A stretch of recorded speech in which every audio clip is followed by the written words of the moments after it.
cleared for takeoff. Columbia, this is Houston. Go ahead, over.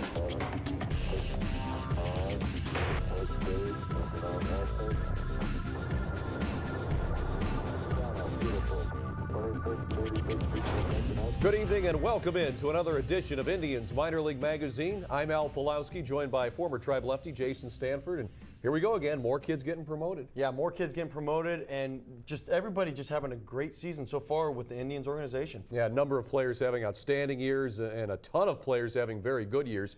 And of course, here on the show, we'll do as we always do. We'll take you around the minors and talk about each team and some of the guys to highlight for this past week's play.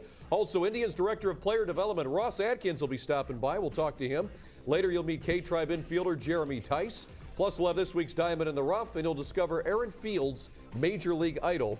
And no, it's not his dad. All right, let's take you right now down to Columbus as we go down I-71 and check in with the guy who had a crazy week in Wes Hodges, who, first of all, he was a wild month, really, designated for assignment by the Indians. Then he was picked up by Colorado, released again, reacquired by the Tribe, and sent back to Columbus. He's batting .282 since his return and .375, Jay, in his last 6 games. Yeah, he's done very good since he came back to the Indians organization. Just a crazy time of year for him, because I've been through the same situation where I've been designated, and then at the same time then I have to come back to the team because there's nobody out there at that point that wants you. But Wes is a good player. I mean, the Indians really like him. That's the whole reason he's back.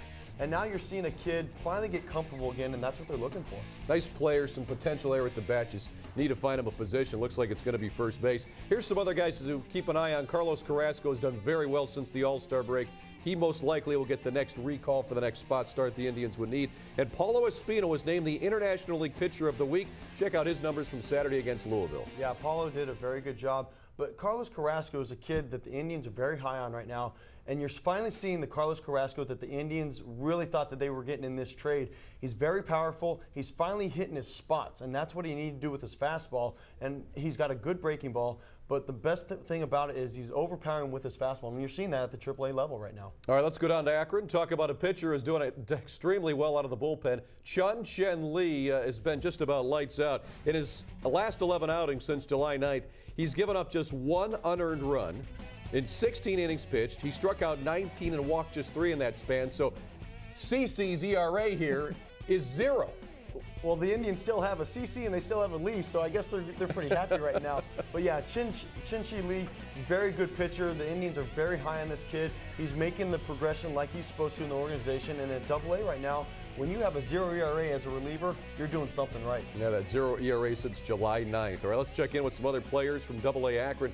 Corey Kluber, the player the Indians got in the Jake Westbrook deal, had a couple of tough starts, but then against New Britain on Sunday pitched very well. And how about Matt Packer coming up from Single A and doing a nice job in his first couple of starts with Akron? Yeah, the Indians are really making a push right now on having kids come up, and when the kids do come up, they're doing what they're supposed to be doing, and that's pitching and hitting very well. All right, we'll go down to Single A now and keep talking about pitching, where there's a closer there who has dominated the Class A level, whether it was Lake County or Kinston.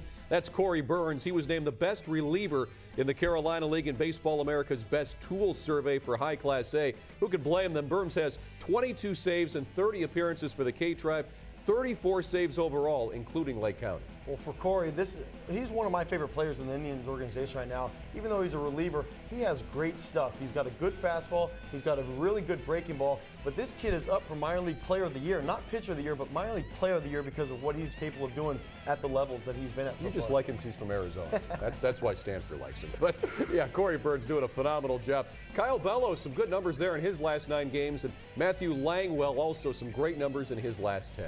Yeah, and you're seeing a whole bunch of Indians prospects right now really take toll right now at the end of the season. That's what the Indians really look for. At the end of the season, they want to see the kids progress. Instead of regress, see the kids progress, and that's what you're seeing right now. A lot of pitchers right now staying strong, and that's very promising for the future. All right, as we head over to Lake County, it's time to talk about, instead of the guy throwing the ball, the guy catching it. And Roberto Perez has been on fire the last 13 games.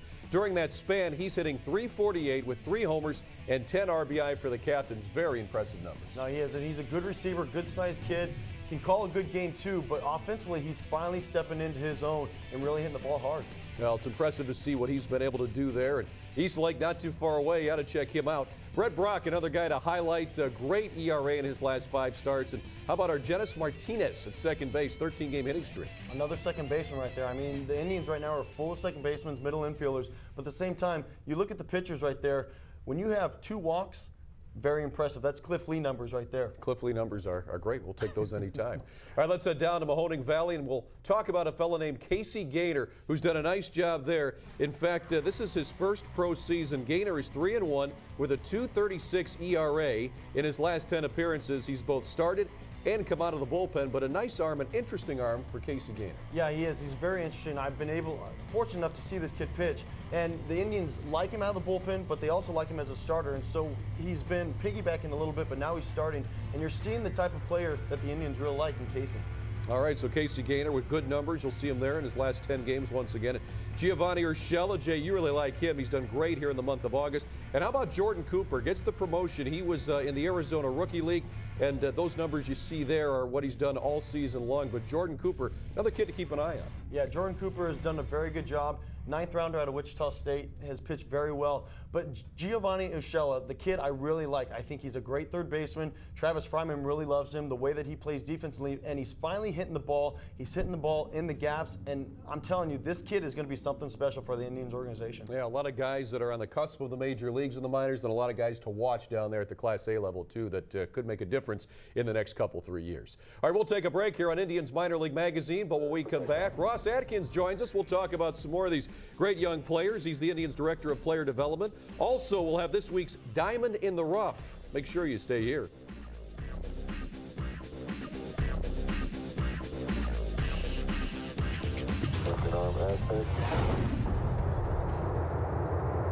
Beautiful. 26, 36 feet per second up.